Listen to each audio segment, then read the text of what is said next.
মানুষ বড় হয় ক্ষমতায় নয়, ত্যাগে। অযোধ্যায় তখন রাজ্যাভিষেকের প্রস্তুতি চলছে, চারদিকে আনন্দ উল্লাস।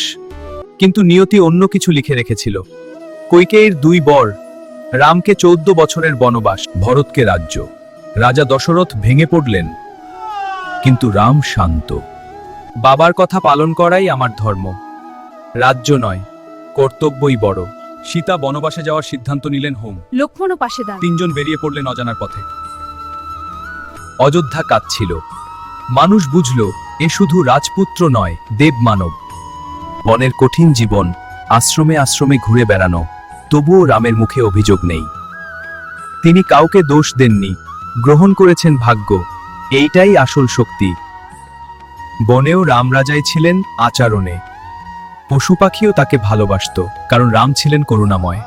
রাম শেখান নেতৃত্ব মানে ক্ষমতা নয়, নেতৃত্ব মানে দায়িত্ব। আজ আমরা ছোট সমস্যায় ভেঙে পড়ি, অথচ রামরাজ্য হারিয়েও শান্ত ছিলেন। রামের বনবাস শেখায় কর্তব্য আগে, আবেগ পরে। ত্যাগই মানুষকে মহান করে, অহংকার নয়, অভিযোগ নয়।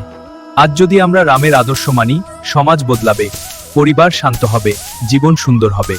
কারণ রাম মানে নীতি, রাম মানে সংযম, রাম মানে ভালোবাসা, রাম মানে আত্মত্যাগ। এই শিক্ষাই আমাদের পথ দেখাক।